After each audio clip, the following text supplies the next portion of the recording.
For the Chicago Executive Airport Board of Directors, the City of Prospect Heights City Council, and the Village of Wheeling Board of Trustees is called to order. Roll call, please. Excuse me, would you please stand for the Pledge of Allegiance? I pledge allegiance To the flag of the United States of America and to the republic for which it stands, one nation, under God, indivisible, with liberty and justice for all.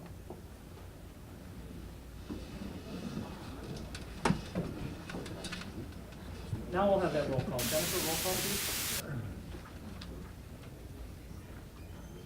Chairman Harris, Here. Director Katz, Here. Director Kearns, Present. Director Kiefer, Here. Director Kolsack, Here. Director Lang, Here. Director Sayward, Here. Okay. Mayor Helmer, Deputy Clerk, Karen Schulteis will now take the roll. Mayor Helmer, Here. City Administrator Wade, Here. Alderman Marketson. Here. Alderman Rosenthal, Here.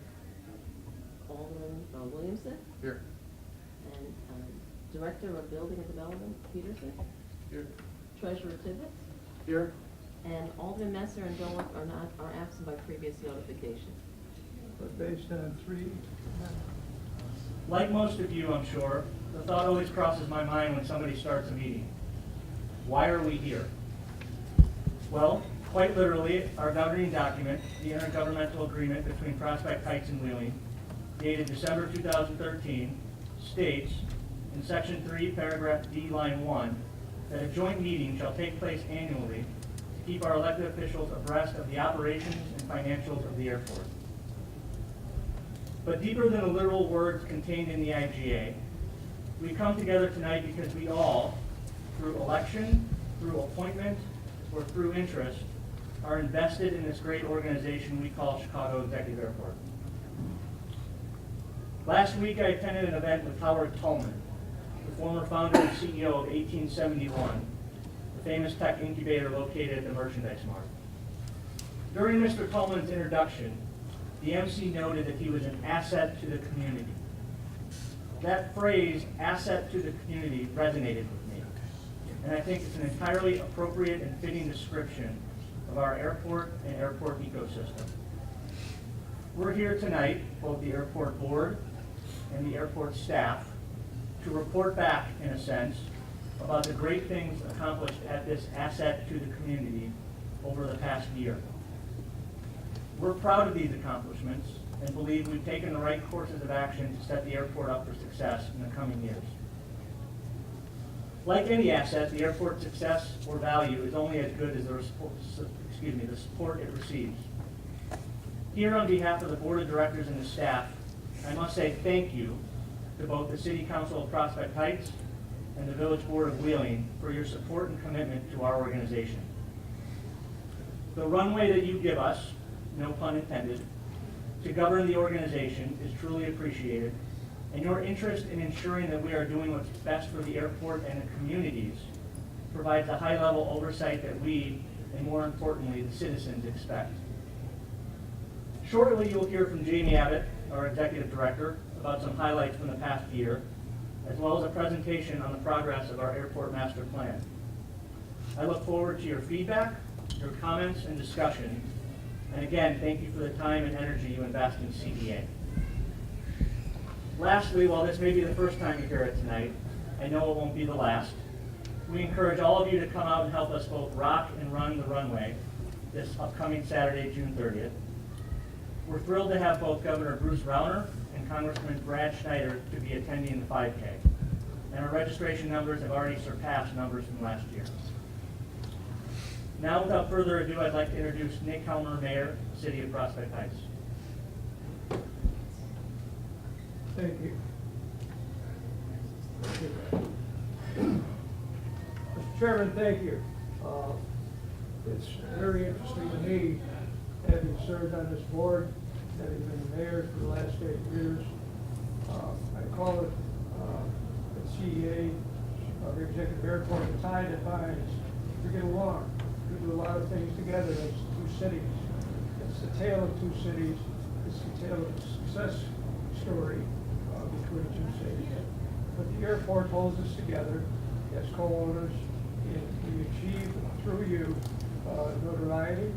We achieve commercial businesses, and in general, it's the crown jewel of both our cities. So I welcome everyone here tonight. I'm pleased you're attending.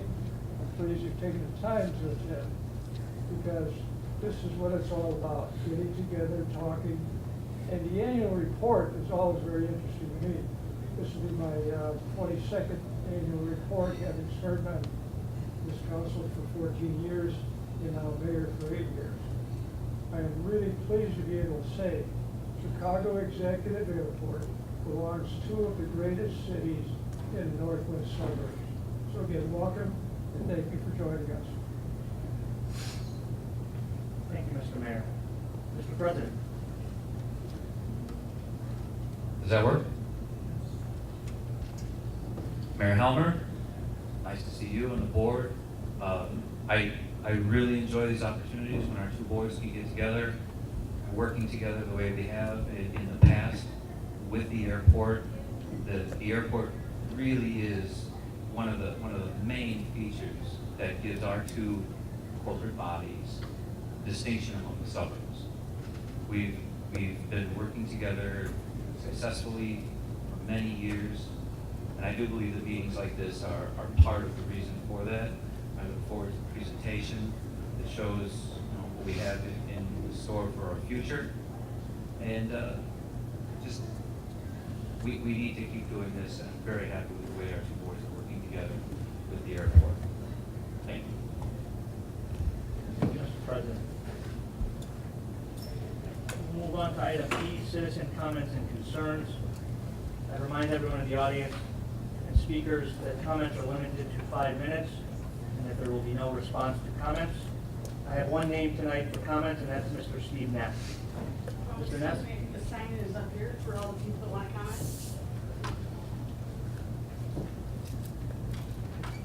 Sorry, the sign up for the comments is, Well, I was told this was the sign up, and that's where I signed up, and I certainly want to speak.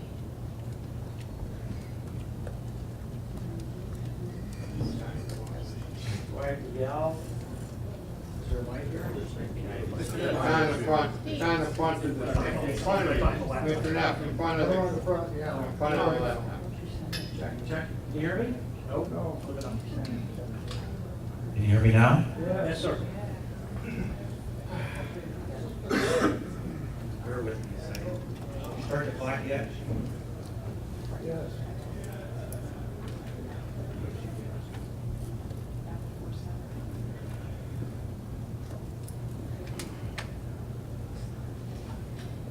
Yeah, as I introduced me, Steve Knopf, I'm a Wheeling resident, long time.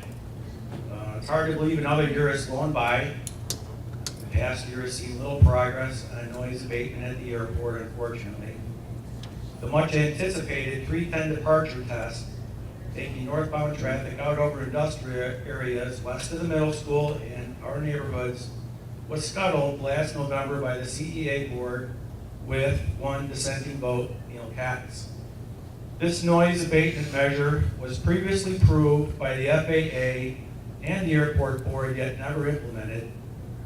The 310 departure procedure is consistent with the FAA's goal of reducing the number of people in homes exposed to significant noise as reported to Congress in the National Plan of Integrated Airports. Needless to say, we are disappointed with this decision. The measure was abandoned due to lack of airport funding. The estimated $60,000 needed to fulfill the test phase of the 310 was pulled. The FAA would require an environmental assessment to implement the procedure, but it is eligible for 96% grant funding.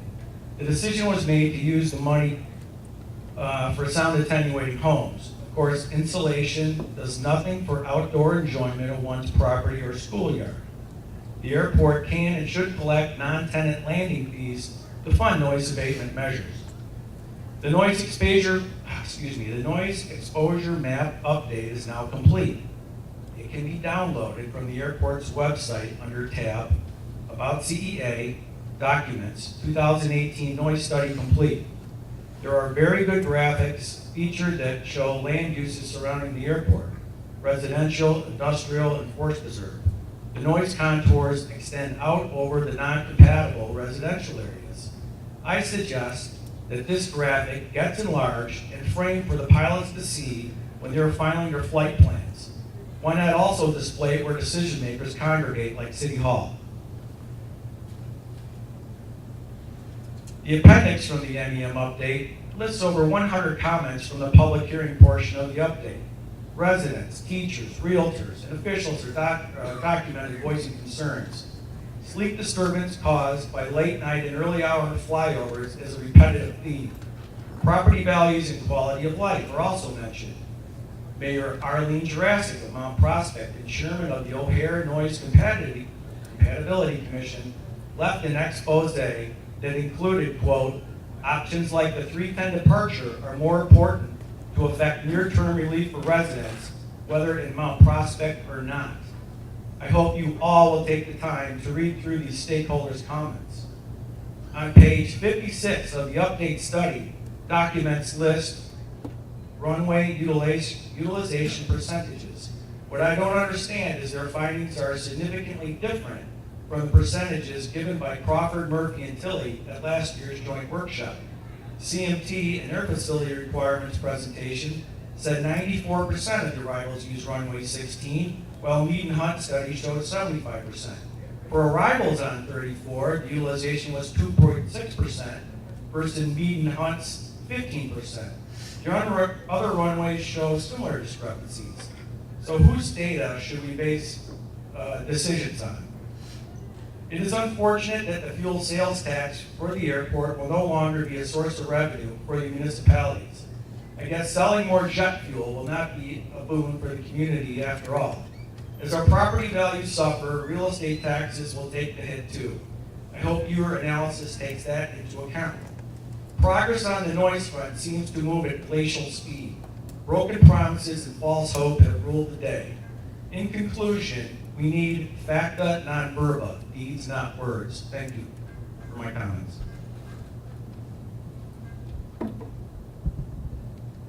Thank you, Mr. Mayor.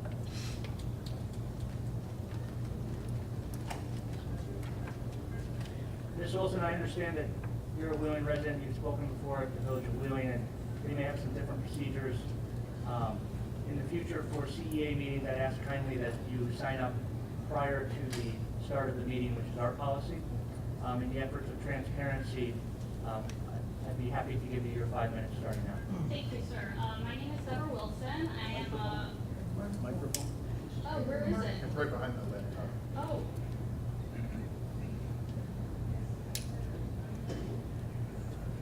You can throw it out. Thank you. Is that working? Yes. Okay. My name is Deborah Wilson, and I'm a local government watchdog with the Village of Wheeling.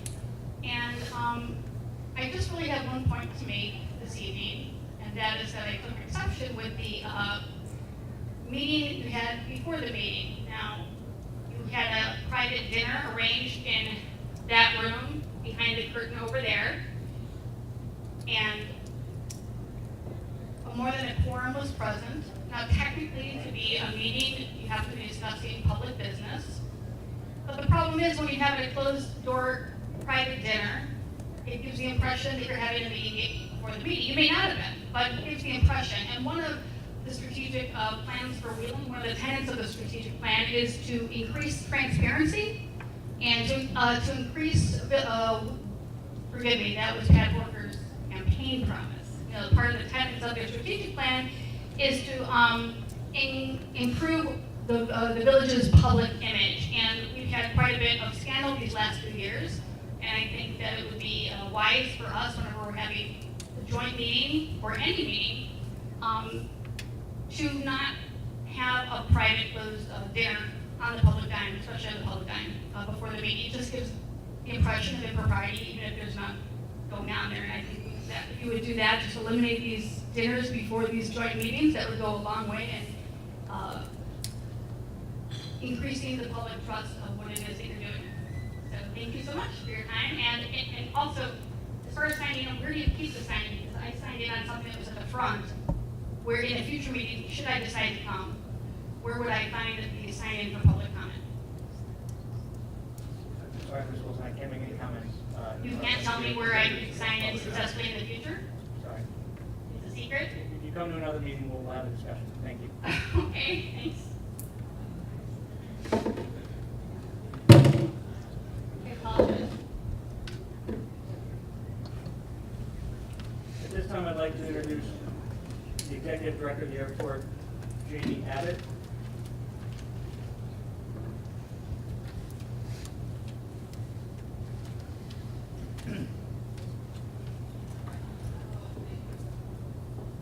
Good evening, everyone.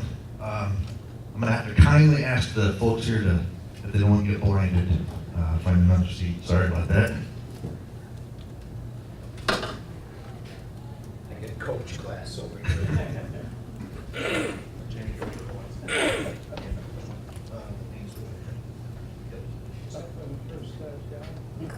right, don't fall asleep on me now. Well, while this is getting cranked up here, I just want to first off thank you for coming tonight. I've got a short presentation here that we're going to kick it over to CMT and Images for a pretty, I think it's exciting, informative presentation on the last phase of the master plan. So that'll be a nice presentation. But first off, thank you, elected officials, appointed officials, staff of both communities, for giving us, me and my staff, the opportunity to manage a great asset in both communities. We're proud of it. We treat it like it's our own. And I can't thank you enough for allowing us to be stewards of your assets. So thank you very much. All right, looks like we're going here. I think I need to start off with, I don't need to, but I want to, because the staff at this airport is like none other. And I'm honored to work with them. For as small of a staff as we are, we do amazing things for this airport. And we've got the reputation around the country.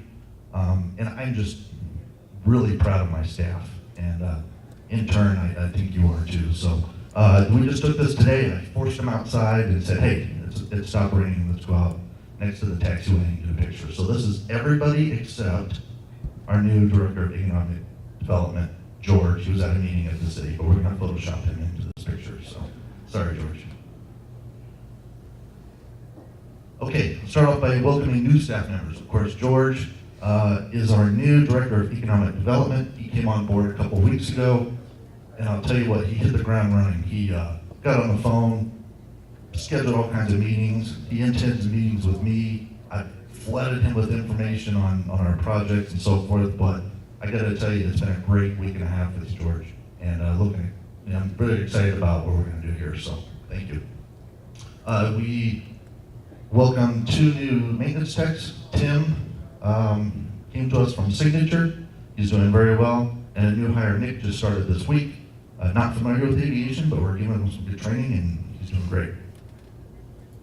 I'm always glad and proud to promote staff members, and I'll tell you, we've got 3 great staff members that have really proved themselves. The new Director of Finance, Jason Griffith, he was our accountant. He's been here a few years. Scott moved on, and I'll tell you what, Jason, thank you very much. The auditors are in this week. It's been a hectic week. He's really stepped up, had a first great budget, and he's really doing a great job, so I just want to recognize him. The 2 other gentlemen up here, both are maintenance techs. Norm Mackey on the right, we made ops coordinator, and then Rick on the bottom is maintenance lead for us. Before I move on, I just want to recognize Jennifer, my right-hand woman. She organized this, did a very great job, and every meeting, so thank you very much. Elizabeth, she's not here. She really is the project manager on the 5K and the 1 mile walk. She's doing a great job.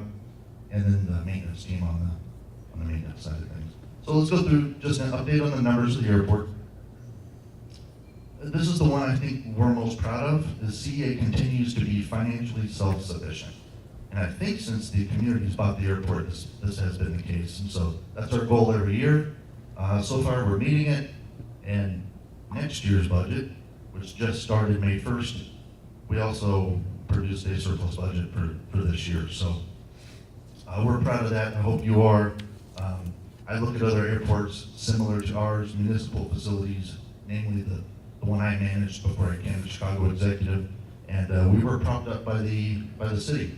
A lot of county airports are propped up by the county, and so we're proud not to burden either community with our operations. Kind of technical numbers here. Fuel sales are pretty great. I think bottom of the recession, we were down to about less than minus 1 million. Now we're up to 6.2 million gallons. That's up just over 500,000 gallons from last year. So fuel sales are kind of an indication of the health of the airport and the industry. So it's looking great for us. You can see the breakout below. 6.1 million is the jet fuel. So a large portion of the fuel sales is jet. Flight operations are up slightly, which is, it doesn't look like a very big jump, but the industry as a whole, the GA airport industry, is kind of flat. This is good news for us. We're kind of slight uptick here. U.S. Customs operations, I'll tell you a little bit more about where we're going with customs, but customs operations are up from last year, 37. We do more customs clearing at our airport than the other satellite airports combined. So we're almost an international airport, technically, I guess we are. Base aircraft, 161, that fluctuates a little bit every year. I just want to hit some major projects that we're working on, kind of proud of. You probably heard us talk about this before, but we're building a new U.S. Customs facility. A few years ago, Customs said, we're changing the way we clear aircraft at the airport. We don't go to each FBO or each hangar anymore. Every aircraft has to clear at the facility. Well, the current facility is in the Atlantic Aviation FBO, which creates some logistical issues for the other FBOs and other tenants. They all have to go to Atlantic. It kind of congests Atlantic's ramp. So they also said, you need to update your facility. It doesn't meet our current requirements. It's too small, doesn't have certain rooms. So those two things drove us to, and we're not alone in this, DuPage Airport, Waukegan Airport, other airports across the country are having to meet these new standards. So we're staying ahead of the game. We hired an architecture firm, construction manager to get us going down the path for a new customs facility. And the goal was a neutral site facility. So not on one FBO ramp, but somewhere that's neutral for all three. We think we're there. The board has been working very hard on this. At the July meeting next month, the architect and the construction manager is going to have some final floor plans, some cost estimates, and we think we're close at really pulling the trigger on moving the next steps to building this facility. It's going to be a nice facility. When it's done, we'll invite you all out to check it out. Hawthorne Corporate Hangar. I was going to put a picture up here, but I'm sure you all passed it either today or sometime this past week, but it's looking great. We've got almost 3 walls up now, and that's a great thing for Hawthorne and the airport.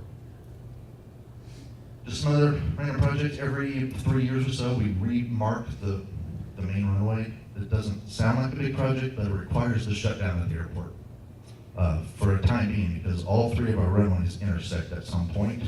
So at that point, the whole airport is closed for several hours. This year, we're taking advantage of the event on Saturday, and so staff is going to be out. We're having a closure for the event, so we're taking advantage of that to do it this weekend. So it's kind of nice. Pavement repairs, each year we spend about $150,000 to patch up our taxiways and runways and so forth. Tower Road is going to get a resurface late this year, probably early fall or late fall. That'd be nice. We're going to time it so that hopefully Hawthorne is done with their hangars substantially, where their big equipment won't tear up the brand new surface of Tower Road. So we're working with the contractor on that. We had some landscape improvements around the airport. Hopefully you noticed that. A big project we just wrapped up this year was the update of our nose exposure maps. Every 5 years, those maps expire. Those are the contour maps around the airport. They look like weather maps, but they're actually sound maps. Those got the update. That allows us to proceed down other sound projects approved by the Part 150 study. So we are in the process of final drafting of, I think it's next on the list, a sound attenuation program. So hiring a construction manager to actually help us, long-term project.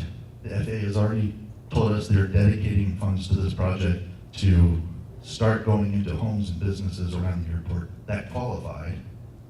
It's a very technical qualification, and start going in and helping people with the sound inside their homes. So that's pretty exciting.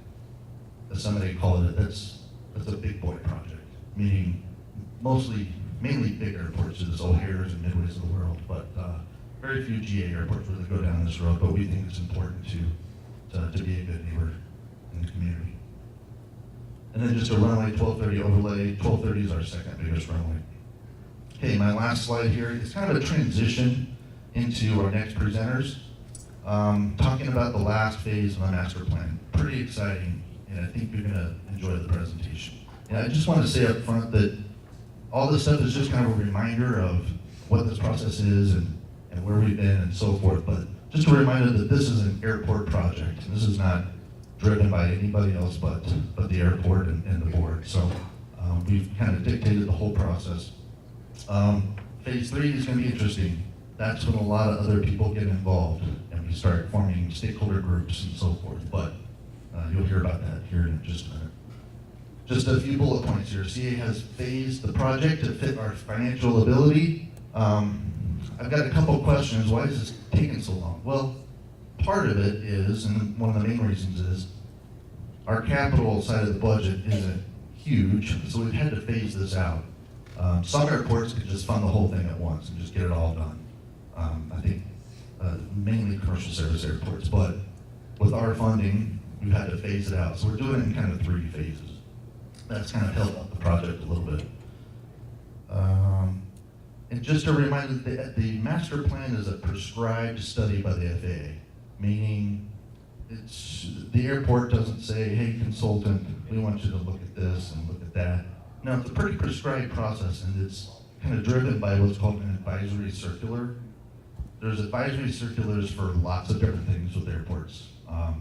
Color of taxiway lights, color of runway markings. There just happens to be one for master plans. So it's a very prescribed plan, and the reason for that is master plans are eligible for federal and state funding. So if the FAA is going to invest 90% of their dollars and the state 5% into this study, you have to follow their rules. So that's kind of good for us because it's very prescribed. And this project at the end is eligible for reimbursement. Phase 1, phase 2, phase 3, the last phase. So that's a good thing. And just kind of finally here, you're going to see from the next presenters a lot of public involvement. And we wanted go into this last phase, just letting you know that it's a thoughtful process. There are a lot of stakeholder groups and public input into this next phase. So that's where we're going next. So that's kind of my transition into our presenters here. We have CMT, Craig and Dan. We have Images Inc., Kathy and Tracy, and it's a great presentation. So Craig, I'm going to introduce you first.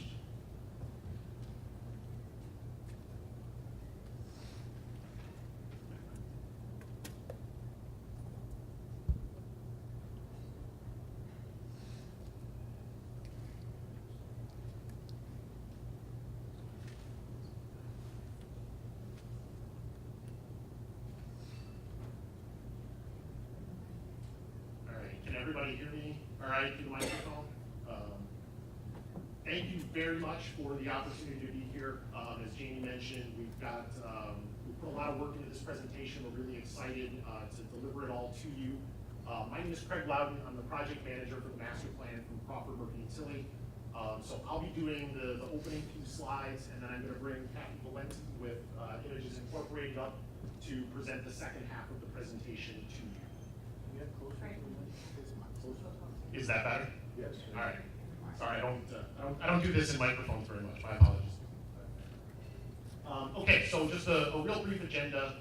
As Jamie mentioned, we are going to outline some of the stakeholder involvement group procedures. We're going to deal with the public involvement, and then do a little bit at the top on airport background and just some overall project information before we move on. So the place that I want to start is a little bit with history of the airport. I think Court mentioned it at the top that we view Chicago Executive Airport as a community asset. You can see that it's been around for a very long time. I love these old photographs of the airport to show how it's evolved over the years. But it wasn't always a community asset. Back when it was privately owned, the two municipalities here did not control any part of the airport. However, in the 1980s, the decision was made to bring the two communities in as owners of the airport and basically treat this as a community asset going forward. So what we want to do is really carry forward that tradition that we started over 30 years ago as viewing the airport as a community asset and part of the community. So before we get into the master plan, I wanted to just touch a little bit on the airport's role, both nationally and regionally. The airport is a very important part of the overall economy, as Jamie mentioned, internationally, nationally, and back in 2011, the state of Illinois commissioned an economic impact study indicating that the airport generated over $300 million for the region. So turning our attention a little bit now to what it looks like locally. Right now, the master plan has estimated that there's about somewhere between 800,000 to 1 million square feet of existing hangar space at Chicago Executive Airport. The property taxes that are currently generated total about $1.3 million annually to the two communities. The master plan, as part of the facility requirements that we presented on last year, estimates that approximately 500 to 700,000 square feet of additional building space is required to meet the forecast demand. And that we anticipate will generate upwards of an extra $1 million in property tax revenue from the airport going forward. So just an illustration of how that funding gets used by the two communities. The Village of Wheeling property tax allocation is shown on the slide. You can see that about 2/3 of the property taxes generated on the Wheeling side of the airport go to the local school districts. Similarly, on the City of Prospect Heights side, the number is just slightly higher, just a little bit over 2/3 of the property tax revenue generated at Chicago Executive Airport go to the local school districts, with some additional organizations receiving some of that tax money. So now that we've kind of touched a little bit on the airport background, what I want to do is really answer the question of why the airport needs a master plan. Why are we doing this? And I think the first answer is that the current plan is over 30 years old. The master plan that the airport currently has on file with the FAA dates back to the community purchase of the airport back in the 1980s.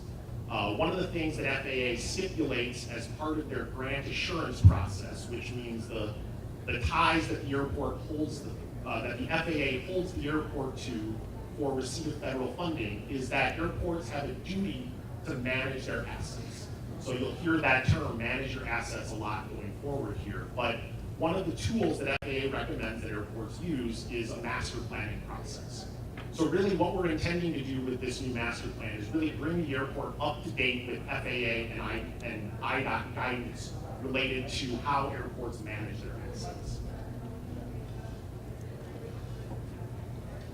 So what I want to do now is kind of try to draw the parallel to put this in a little bit more of a municipal context. What I would liken the master plan to would be more of a comprehensive plan. That's something that municipalities do to plan for their futures, and that's very similar to what we're doing here for the airport as part of the master plan.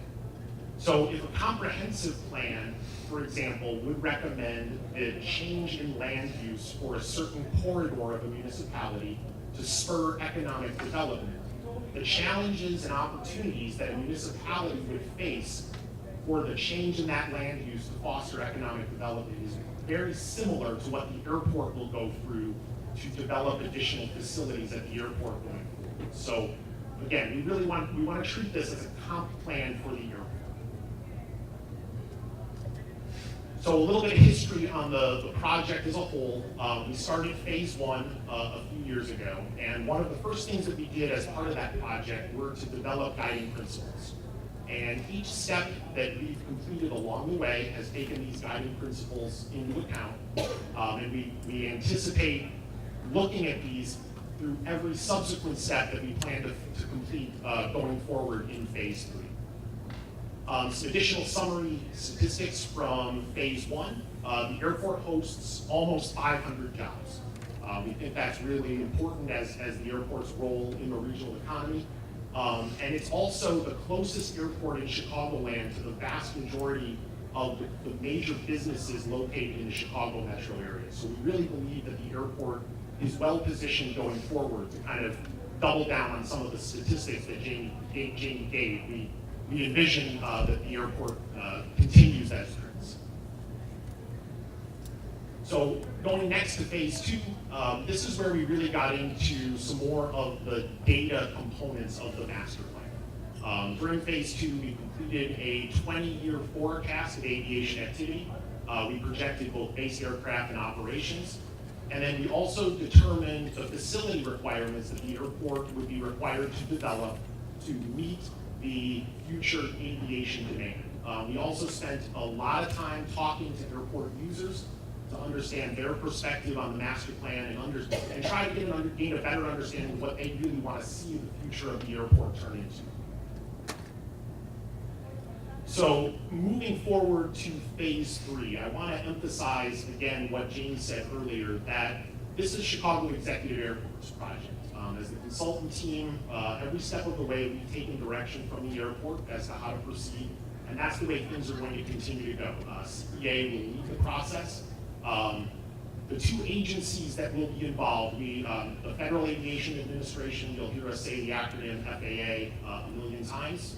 Similarly, the Illinois Department of Transportation Division of Aeronautics, we refer to them as IDA. Those two agencies will really serve as reviewers and also stakeholders to some degree as well, but primarily reviewers of the project going forward.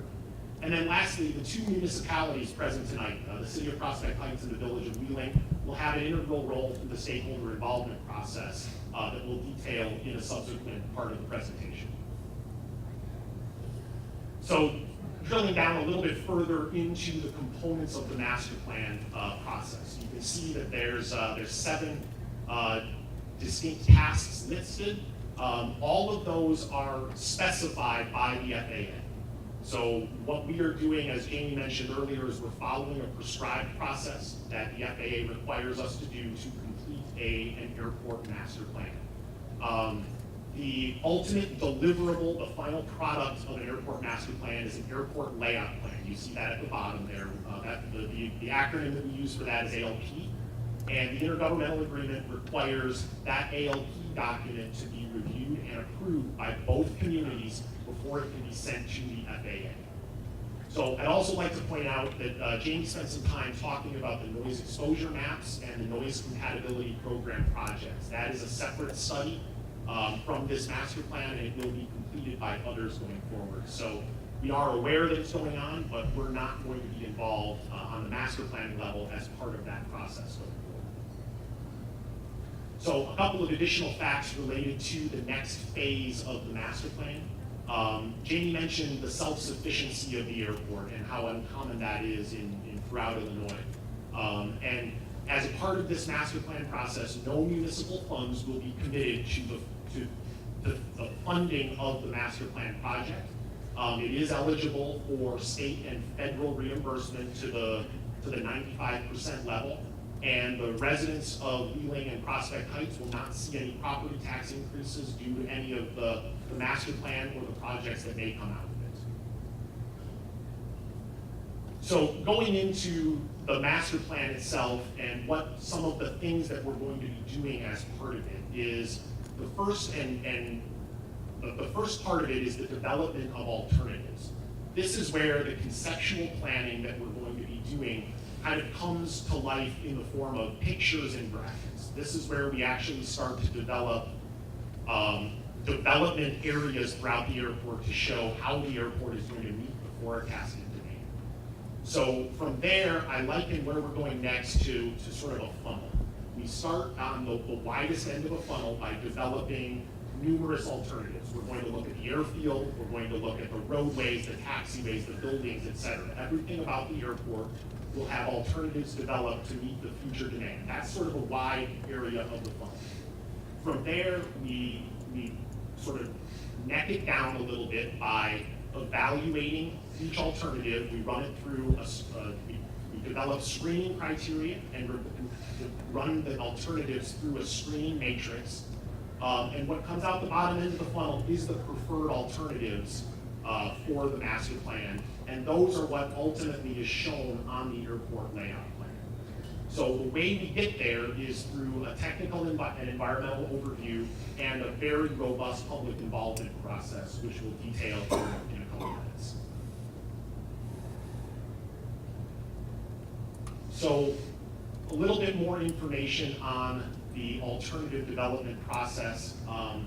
There are a couple of what appear to be kind of competing items here. The first is that the FAA mandates what we call a no limitations approach, meaning they want you to take a look at the airport from a master planning perspective, from an unconstrained perspective. Don't limit yourself to what the airport needs as far as development. So that's on one hand. On the other hand, the airport will also be looking at what we call the no build or the do nothing alternative. So while we are developing alternatives for a variety of things, one of the items that will be considered in that evaluation process will be the no build option. What happens if we just don't do anything? What are the consequences of that for the airport? So what I'd like to do now is turn the presentation over to Kathy Valente with Images Incorporated, and she's going to go into a little bit more detail on the no limitations approach and public involvement. Good evening. Thank you for having us speak this evening. Again, my name is Kathy Valente. I work for our firm, Images Inc. It is a public involvement communications firm. We've been in business for approximately 17 years, and our primary focus is infrastructure improvements. As Craig mentioned, the FAA mandates a no limitations approach, and I'll be walking you through what that is. A major element of the master plan phase 3 is the definition and evaluation of runway alternatives. Certainly this is a noteworthy highlight. We have to be mindful that it is not the only component in the master plan. Using a roadway example and drawing the parallel to the FAA's mandate of a no limitations approach, it means that you really, saying no limitations, we all understand what that is, but when you see it, it evokes emotions. So drawing that parallel for this project, it was a roadway project. We invited stakeholders to a public information meeting and conducted a workshop. They were given pens and they were told, put your vision on paper. Put the ink to paper and let's see what we come out with. This is what we landed up with, spaghetti bowl. We had alternatives, north, south, east, west, all different directions. In the world of FAA, this is what is considered the wide range of alternatives. What we did then was we took the federal guided criteria, evaluation criteria, and through the engineering technical analysis, we took those 100 alternatives and combined them down into 8. Craig referenced the funnel approach. That's exactly what this is, funneling it down through evaluation criteria and screening. We then took the 8, analyzed it even further, refined, and we landed up with 3 options. And then from there, the technical team assessed the anticipated performance along with the evaluation criteria and a preferred alternative rose to the top. That preferred alternative represented the best balance of performance, financial viability. It was also compatible with the local community comprehensive plans, and it also met the needs of the region for future years to come. Like life, to be the best you need balance. Our project study team will continue to balance many competing needs and interests throughout this phase 3 portion of the master plan. We'll be balancing state and federal regulations. We'll be balancing the needs of the surrounding communities, as well as the future outlook for the Chicago Executive Airport. While balancing all those needs, we'll also be balancing the needs and engaging stakeholders throughout the process. Now, this is how we will be engaging stakeholders. The balance continues with the integration of communication tools and opportunities. We will be conducting federal and state agency meetings, city and village briefings. We will be collaborating with airport users, tenants, public and elected officials, citizens. We also have convention bureaus, Chamber of Commerce. There's a whole host of stakeholders that are involved in this. We will also have a presence at selected community events like Rock the Run. And we will also be forming a stakeholder involvement group. This is not a new concept. Back in the 70s, during the previous master plan phase, a stakeholder involvement group was formulated, to guide and provide input to the project study team. So stakeholder involvement group is, consists of balanced representation of community leaders and surrounding communities such as Mount Prospect, Buffalo Grove, Arlington Heights, Palatine, Northbrook, and Glenview. The stakeholder involvement group, the acronym is SIG. It is not a democracy, there's no voting involved here. It's an advisory capacity that really provides input to the project study team. And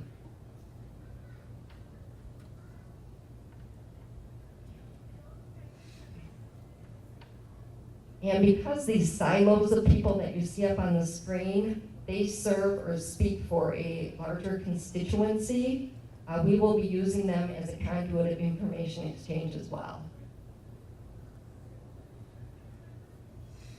We will be communicating in an open, transparent fashion. We will be using a variety of tools to speak to generations, whether you like reading a newspaper or whether you like going to your mobile device and looking at an app, or going to the website and looking at different tools. We have a variety of tools available to really reach the maximum amount of stakeholders that you can. That way there's a two-way communication going on. In the end, our public involvement program will really build support, bridge the gap, and most of all, I feel that it will build respect between the Chicago Executive Airport and you as trusted partners in this process.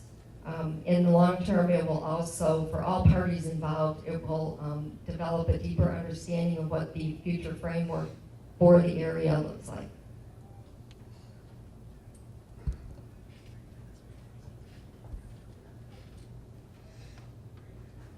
So to wrap things up, what I wanted to do next is just kind of present the project timeline. You can see that we're starting in 2018. We anticipate the project will last to 2020. And again, one of the reasons for that is the phased nature of the project that we've gone through thus far. The last sort of dot on the map there is the final airport layout plan. As I mentioned before, the airport layout plan will conclude the project. The communities are required to approve that document before it's submitted to the state and the FAA for review and approval. But before we get to the airport layout plan, you can see the timeline consists of multiple multiple SIG group meetings, as well as a couple of public meetings. So as we proceed between 2018 and 2020, obviously that stakeholder involvement group will be front and center in the process. So some immediate next steps, again, going back to the public involvement, the first two things that we want to do right out of the gate is the formation of the SIG group, as well as a kickoff public information meeting to set the tone for the master plan going forward. So with that, I'd like to open up the floor to some questions from all of you. Again, thank you very much for your attention. We really appreciate it, and we'd be happy to answer your questions now. If I could ask a quick question. You had mentioned the reimbursement for the study as a total at home. Is that reimbursement come at the end of each phase or upon completion of the study? Sure, it's a great question. The way we understand it from FAA is that they will provide reimbursement for the entire master plan process upon the completion of the first project recommended to come from the master plan. So, for example, in terms of the noise that's going on, the noise study that's going on right now, the NEM update provided the framework for the next phase, which is the sound attenuation program. So in the case of the master plan, the funding for the sound attenuation program, the funding for the NEM update would be provided during the funding of the sound attenuation program. So is that kind of a play on numbers where they're issuing a credit for this project based on monies that have already been received? So you're not actually going to see a rebate rate, a reimbursement for that? No, the reimbursement will actually be a line item in the federal rate. So yeah, the airport will receive the 95%. Thank you. Yes, sir. I have some questions. Oh, Sorry. Mario Pantos. oh, yes. Thank you. Thank you. You talked about 2020. Does that mean December of 2020? Does it mean June? We haven't quite outlined the schedule yet. I would anticipate it would probably be third or fourth quarter of 2020. Okay, so we're talking a 4-year project on this master plan? Or 6? Yeah, the initial phase was in 2014, so yeah, it will last a total of 6 years from start to completion. 6-year project, thank you. And once you have the recommendations and everything's put together, how bound are we to take any of the projects? For instance, you may put something on a master plan layout or an airport layout plan of an extension of a runway that goes into my home. And I do live on the east side, okay? So what happens if nothing really comes of it? Do we get it reimbursed? Yes, so first of all, the master plan is far more than just the runway. We're going to look at, again, buildings, taxiways, aprons, sorry about that, roadways, parking lots. So it can be, any of those projects can trigger the reimbursement of the master plan. So to answer the question about the airport layout plan, it's important to note that this is planning. The airport layout plan is not a commitment to funding. It's not a commitment to construction. It is a future plan for the airport. So similar to how a comprehensive plan may call out a land use change in the village of Wheaton, that doesn't necessarily bind the village to do that at a certain time. It doesn't commit the village to fund any of it. It's just there that at some point when the demand warrants it, that land use change can happen. And it's very similar to an airport master plan, that it is, if the demand warrants it, it's something that the airport can consider to work with the FAA on an environmental process, a justification process, et cetera, then to implement that project. But right now, this is just planning. Okay, so give me an example of a project that's going to be in the master plan that will initiate the repayment. Sure. So an example project would be the development of a new apron for additional hangar development. So the master plan is forecasting that additional aircraft will want to be based at Chicago Executive Airport going forward. So the master plan will recommend areas on the airport that where those hangars and aprons and taxiways associated with those hangars can be constructed. So the taxiway, the public use apron that would go out in front of those hangars would be eligible for federal funding and would trigger the master plan reimbursement. Thank you. And then, for the no limitations approach, how do you weight the public involvement if village officials or city officials say, I want this, while residents say something else, or airport staff says something else? Is it equally weighted, or is it split evenly among everybody?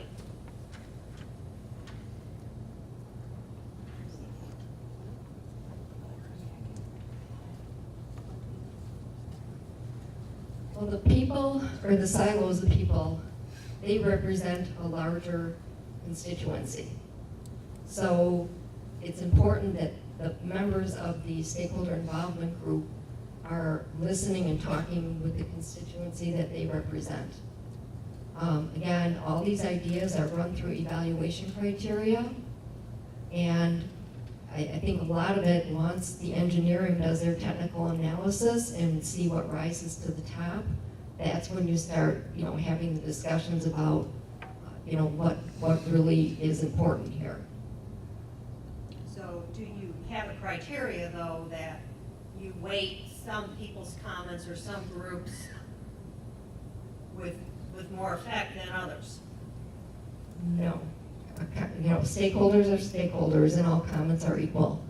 Again, the evaluation criteria may be weighted.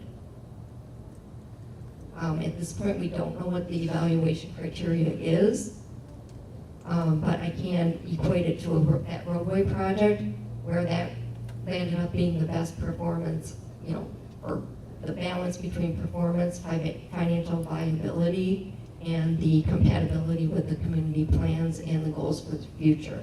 But that project is obviously different than this airport layout plan, master plan. Thank you. Director Abbott, you talked about customs and the new facility. Sorry. It's okay. I get to ask questions. And that CEA has a greater number of custom operations than the other GAs in this area. Yes. And the other GAs also have to update their custom facilities. Correct. Why should they? If they're that low?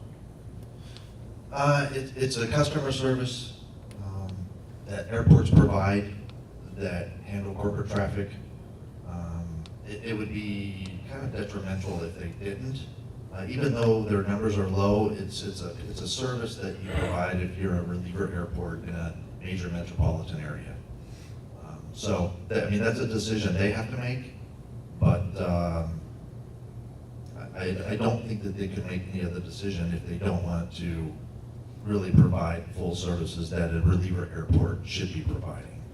It's a user fee system, so the users pay for the service, and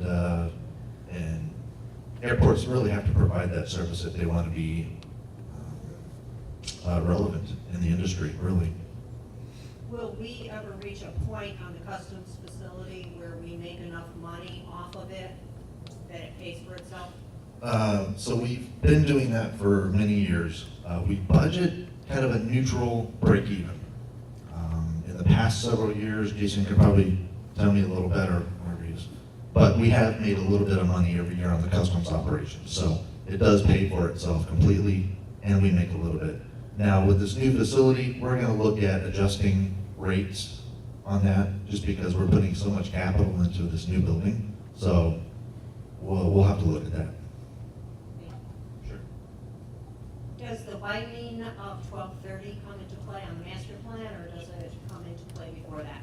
Actually, it's coming to play parallel to the master plan. We're kind of pursuing that as its own project. We've sought justification from several operators on the airfield that specifically operate a certain classification of airplanes, the Dassault Falcon specifically. their specs are saying they'd like to have a minimum of 100-foot wide runway. So we've got support from the Falcon operators on the field. It's still a possibility that next year when we do the project, because it's not a calendar 18 project, it'll be a calendar 19 project, that the FAA will decide with us to widen at the same time. We haven't gotten an affirmative answer on that, but we're working on it. Thank you. Sure. And could you introduce the new director to us all? I'm sorry. George, where'd you go? Well, Oh, I'm sorry. Scott Seward, probably the newest guy in town, about a week old, comes to us from the business field. I had the opportunity to welcome him last week. We sat down and we went through all the projects and got him spun up, and I think he's going to be a great addition. Scott, do you want to say a few words or no? Sure, I'll just say, thank you. I just wanted to let everybody know I've been a member of the community here since '85, and have involvement both in public sector and private sector, and I really am impressed by, I hope I can lend to the professionalism of the board and the airport, and then also the communities around us, Wheeling and Prospect Heights, that means so much to the airport. So that's about it. Anything else? Any questions? no, not right now. In the presentation, you talked about 500 jobs that the airport brings in, but Director Abbott showed us a slide of staff at the airport that was certainly less than 500 people. I wish I had 500 people sometimes. Yeah, so the airport itself employs over a dozen maybe, but that number included FBOs, maintenance centers, all the support structure of the airport. So if you take the airport as a whole, they don't all work for us, the airport itself, but they all contribute to the economic benefit of the communities. Where do we stand on fuel sales tax and the federal law that states that the sales tax is going to go back to the airport versus to the municipalities? Mr. Chairman? Yeah, thank you, Director Abbott. So there's been no decision in terms of how the airport fuel sales tax will be distributed post July 1st, 2018. So starting on July 1st, all revenues collected from fuel sales tax will go into a pot, and at a later date, the lawmakers down in Springfield will determine how to divvy up that pot to the airports across the state of Illinois. Are we actively lobbying somebody to say, hey, our airport, our communities, we count on this revenue? Trustee Calandra, so yes, the answer is yes, through our professional organizations that Jamie might be able to talk more about in a second here. Yes, there is a lobbying effort from that aspect. However, I think it's very important to note that we, meaning CEA as an organization, this is not an issue that was driven by us. This is driven by the FAA. We are actually, as a state, out of regulation from 1987. So in addition to our professional organizations, my personal recommendation would be to reach out to your staffs and your elected officials that represent both Wheeling and Prospect Heights to urge them to take this burden on as well. This is not a partisan issue, obviously. There are both Republicans and Democrats that represent airports. This is primarily an issue of the city of Chicago versus everybody else. That sounds familiar on more than one term, but I mean, you can understand the concern, and if the money does go back to the airport, would the money be used for sound attenuation programs? We haven't started discussing as a board what the possible courses of action are because it's too early in the discussions. We don't know, quite frankly, if any action will be taken. There may be a big pot of money for months and years to come. I'm reminded of the driver license issue where Illinois was out of compliance on the Real ID Act. and continued to ask for extensions. We could see that issue with the Department of Transportation and the FAA for months or years to come. So in board meetings into third and fourth quarter, we'll discuss what possible uses of the money are. But because this is so fresh, we haven't had a chance to take a look at what that revenue might be used for. Thank you. Mr. Chairman, can I add one more thing to your question, ma'am, was, are we lobbying as an airport, so to speak? I'm the vice chair of the Illinois Public Airports Association, and as an organization made up of airports, GA airports like us, we are fighting for the fairness of the funds that could either come directly back to the airports, the same as what went out, so the, kind of a direct proportion there.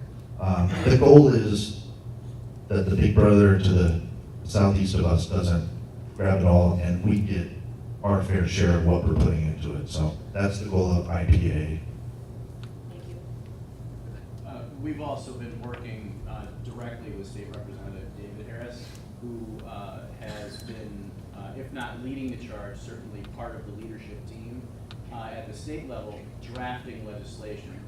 He's been reaching out to me personally and Joe as well, asking for our input so that as the state is drafting its legislation, the person representing us is a state legislator. So he hears directly from us about the impact of any decision that the state is making.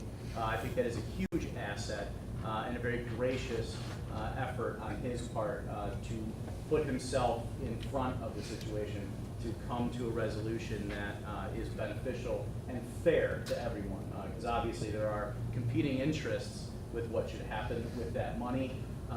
And we are very happy to be a part of the solution and hopefully for a positive outcome for the airport. John, can I parlay on that for a second? As we all know, Representative Harris is stepping down come November.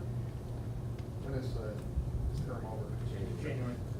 But come January, if this isn't worked out by January, what's our backup plan? Excellent question. As far as I know, my conversations with him, this should be brought to a conclusion well before his term is up. Because this is driven by the FAA, and we are already out of compliance. And now with that July 1st deadline for the collection of money happening, I think there's going to be a spotlight on, well, now what happens with that money. So I don't have an answer to your question other than to say I believe it will be resolved before his term is up. And he's also involved Representative Carroll, too, just out of geographic representation, too, so. And I'll add on to that, I mean, Fred Crespo from Hoffman Estates, from Schaumburg, Dale Syverson from... David Severson and other legislators from the Rockford area, as it relates to the Rockford area, our Rockford Airport, are also involved in the process seeking the same result, that the money goes back to the airports from where it was collected, rather than to O'Hare and Midway. We are fighting Big Brother. What's the prognosis? Does anybody think we're gonna win?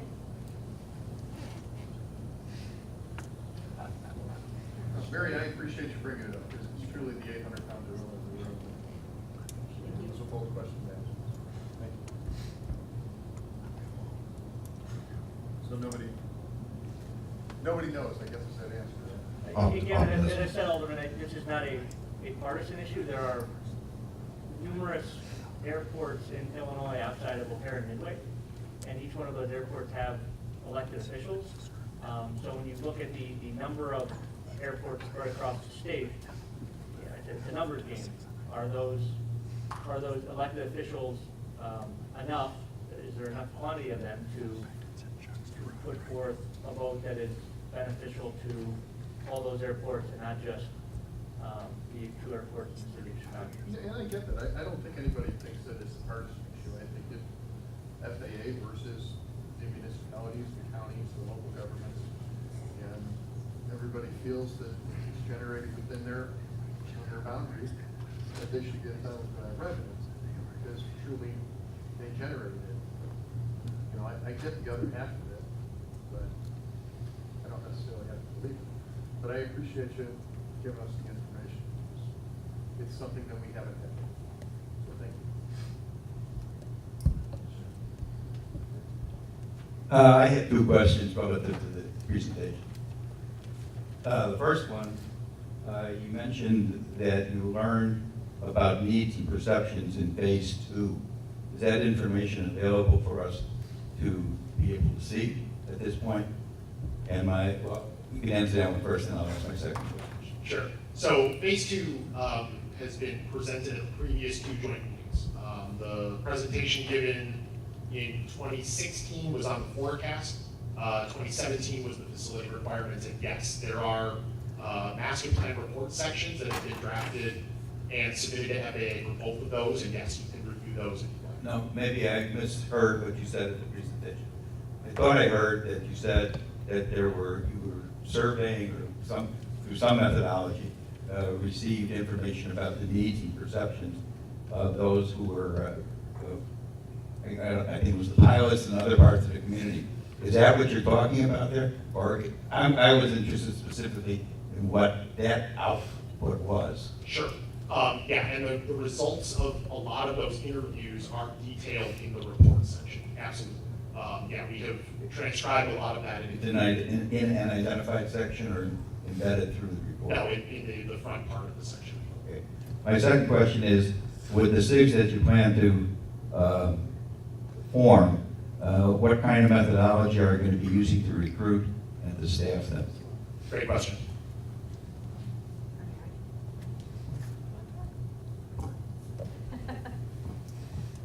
Because the SIG members do, again, represent a larger constituency and speak for them, we are looking for leaders and decision makers. How? I understood what you said that, but how are you going to go about doing it? What kind of methodology, and how are you going to do the recruitment and the staffing? Well, Images Inc. will put together our initial listing, and then we work together with our prime consultant and the Chicago Executive Airport to determine our actual SIG members. How or who, we have silos of people, like EMS is a silo. We have chambers of commerce, and it would be the leader of that particular silo or group of people. Okay. I think I'll just have to wait and see how you're going to go about recruiting them and staffing, because I understand your silos. We invite them to participate. But how are you going to go about doing the recruiting and the ultimate decision-making in terms of who goes into the SIGs, who specifically goes into the SIGs?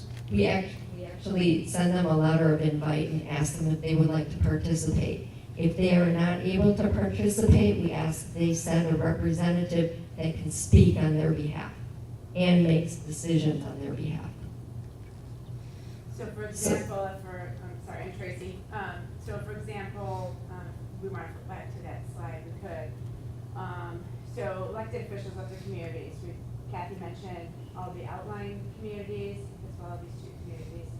The mayors, we take the top decision maker of those elected officials. So each one of the mayors would be provided a letter, all of these, whatever, there's EMS, there's environmental groups, neighborhood associations, whoever is the leader of those organizations would be put on this list, and this list is going to be determined collaboratively with the airport, and letters would be distributed saying, we're kicking off this phase 3 of the master plan, we are forming the SIG with the roles and responsibilities of the SIG, are the commitment to the meetings, our schedule. That's how we will determine, and that's how we'll get people engaged in that. So your vehicle will be the top official of that particular identified silo. And the reason for that is, as Kathy mentioned, we want decision makers, and then also there's actually, as we go through this process, as Craig has talked about, there's a lot of technical information that's going to be discussed at all these meetings, so we need those decision makers there at the table, so then we can take the information, come back and mold that into, and fold that into the technical output, and then come back and report back to this SIG. And then when we get to a point where we can have these public meetings, where you saw in the schedule, That, when we have enough information and simplify it, because things get really technical for the general public, that's where then we present this information that this SIG and the technical team, environmental team, has come up with to present to the public, get their input as well, and then as we go through the process, we're just working on it. So, Thank you.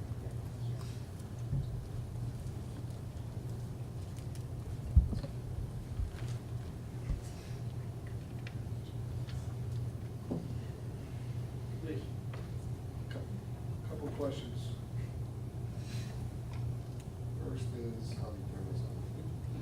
First is about the sales tax, so I understand where it stands right now. Are we fighting a proposal that exists that says that somehow or another it's not gonna be equally distributed? Is there already legislation that's saying where this is gonna go? No, there's no, the legislation that was passed was the establishment of the pot or the fund starting on July 1st. Language that was not most beneficial to CEA or other airports like Rockford, there was not enough momentum, not enough consensus to get that legislation passed in that form, which is why they'll be going back to the drawing board during the veto session. It's all that's out there is something, there's legislation that's passed that said, as of the first, the money will be held by the state. That is correct. Or the Department of Revenue or That is something. correct, yes. Okay. So obviously, is Chicago losing out on their sales tax due then? I mean, all of their sales tax, or is there something different that they have that we don't, that they're able to keep during this time? Do you know? I might be putting you on the spot with that, but just out of curiosity, because if they're gonna lose that revenue, this is gonna get resolved by July 2nd.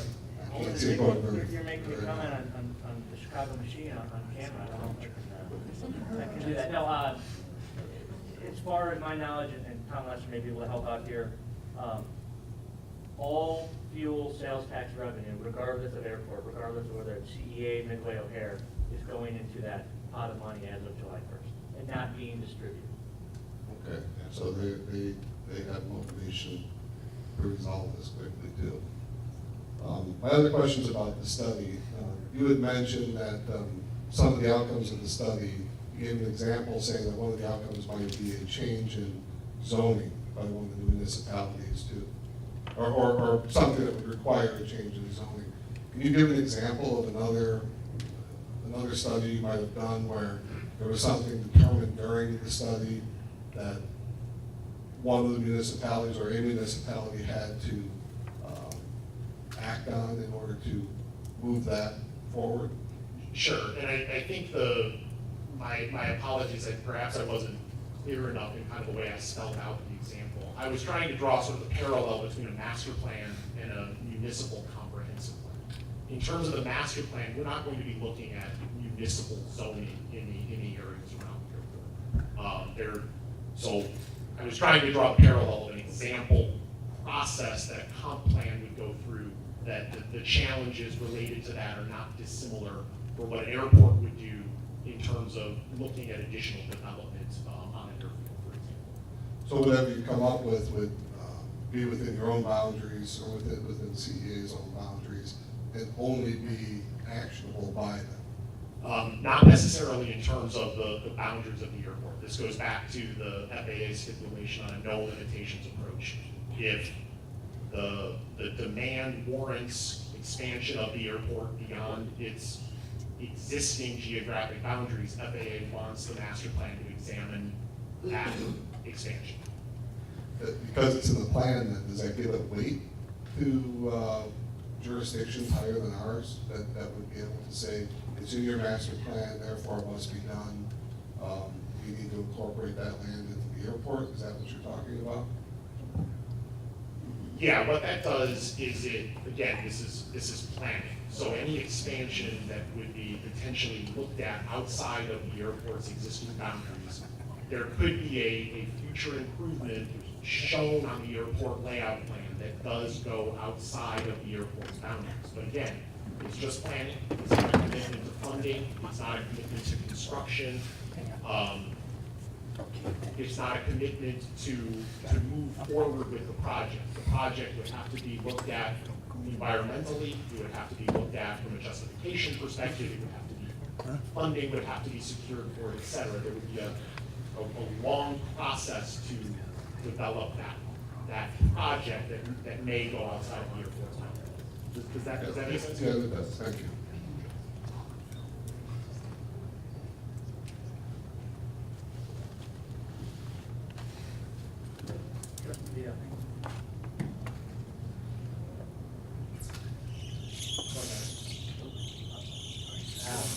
Court, I hate to put you on the legislative agenda again, but you mentioned something about a veto session coming up.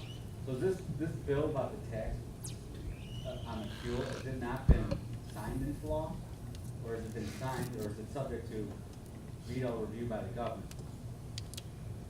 The legislation that passed was the establishment of the fund. Nothing has been decided on the divvying up of that fund. However, as previously stated, because we are out of compliance, it is forcing further action. So the next time they are in session, presumably this will be discussed, because every day that passes, every month that passes, we are, out of compliance with what the FAA has required. You're talking about a regular legislative session? I apologize, I said yes, back in All right. September, I apologize. Because I was gonna say, if it's gonna be some type of. Yeah. process. No, no, I mean, I the governor's apologize. gonna be I here, misspoke. the governor's Yeah. gonna be here Saturday, I mean, should we all be in his ear? Like, honestly, I mean, should we be lobbying him to do something? I mean, I'll be here, Nick will be here, Pat will be here, you'll be here, Scott, I mean, whoever. I would leave that process to you respectively as elected officials. Quite frankly, I'm not sure how big of an issue it registers with those staffers and the governor. I'd leave that up to you. Fair enough, sorry to put you on the spot.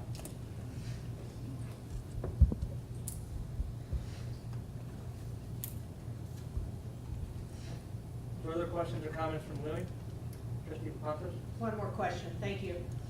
Regarding the NEM study, and I was reviewing the paperwork last night and the comments from residents, and they were lengthy. In a nutshell, they said, it's loud, and can't we have the 310? My question is, why can't we have noise attenuation and the 310? The idea that planes take off and do an immediate left-hand turn so that they're not going over residential areas. Why can't we have both? Craig, jump in here, this is very technical, I think. This is how it was explained to me, I think, by the FAA. So, a 310 departure, if it was prescribed, that actually ends up changing the noise contours ever so slightly, but it would. And that's the point of it. Yeah, you're right, that is the point of it. If we do that, and do sound attenuation at the same time, it's going to change who is eligible, who's not is eligible. So it gets very, they play off each other. It was encouraged that we do one or the other. Without speaking for the board directly, I think they see more of an impact in helping sound insulate homes. And I hope I'm not speaking out of turn, but I think that's a decision that the board had to make, and they're kind of forced into that fork in the road. If you do the 310, it changes the noise contours, that makes the NEM maps invalid. You have to go and do it again. So there's an environmental piece. I think I explained that right. So hopefully that makes sense. It was just a decision that the board had to make. Who gave the ultimatum, one or the other? It wasn't an ultimatum. It was just some technical advice. One or the other? It was technical advice by FAA. Thank you. Right. Jerry, can I ask, can you define 310 again, so everybody knows what we're talking about? Yes, I'm sorry. So the 310 departure was one of the NCPs in the last part 150. NCP is a noise compatibility program, one of the list of things that was approved by the FAA to help with noise. So that was one of them, and it was really departures off of the heading to the north, so departing runway 34. As soon as they could safely, would turn to a 310 heading every time. And the goal of that was to try to take aircraft, to veer them away from highly densely residential just north of the airport and steer those aircraft more towards an industrial part of the village. Basically taking it down Lake Cook Road. Yep, towards more industrial part of the village until they get to Lake Cook Road, and then they return to their destination. So that, thank you for reminding me to explain that.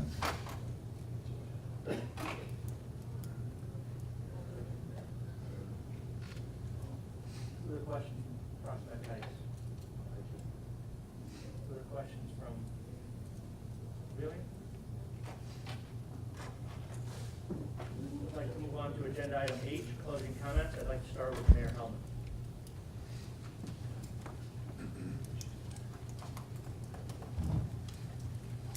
I think it's important to note that we have some fantastic people, not only on the board, not only in the village and the city, certainly the people that run the airport on a day-to-day basis. They're valuable, they know what they're doing, and they're gonna get it done. There's gonna be some bumps in the road with things like the 310 and other things as we start developing this 2020 plan. I think we have the right people at the right time in the right place.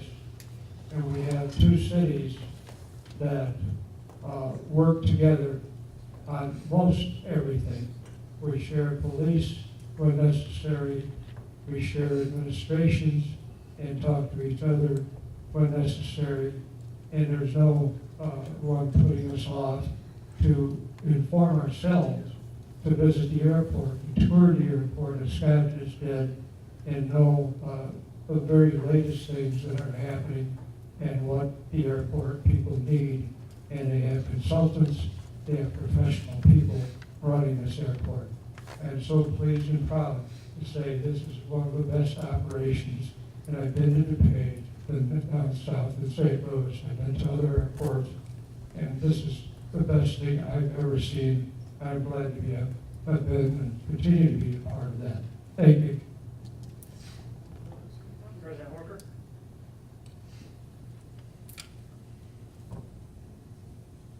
Hello? No, sweet. Again, just wanted to thank the airport for hosting this event.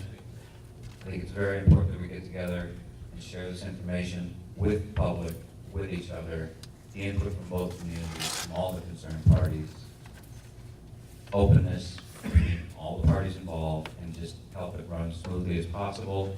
I think clarification for the public as far as the, no limits approach, being that no limits can be expanding the airport, but no limits can also be no build option.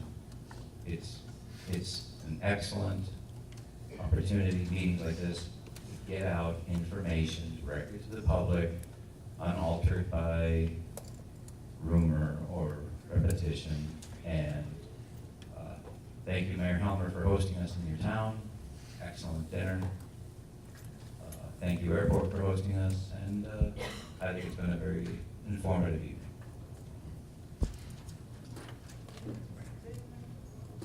Thank you, President Horker. On behalf of the Board of Directors at the airport, I'd like to thank both municipalities and all of you in the audience for attending tonight. A special thank you both to CMT and Images Inc. for spending your night and getting put through the ringer. Appreciate you being here. And then also, as President Horker mentioned, just would like to thank the staff at the Ramada Plaza for hosting us and providing the room and the food. With no further items on the agenda, I'd like to move on to adjournment. I'll start with the city of Prospect Heights. Motion to adjourn. Members of the Prospect Heights.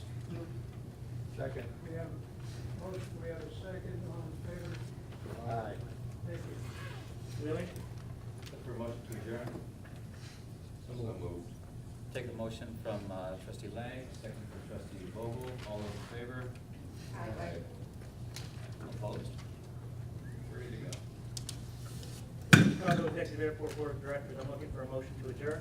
Make a motion. There's a motion by Director Katz, there's a second by Director Kolsak. All in favor, say aye. Aye. All opposed? Motion carries, meeting adjourned.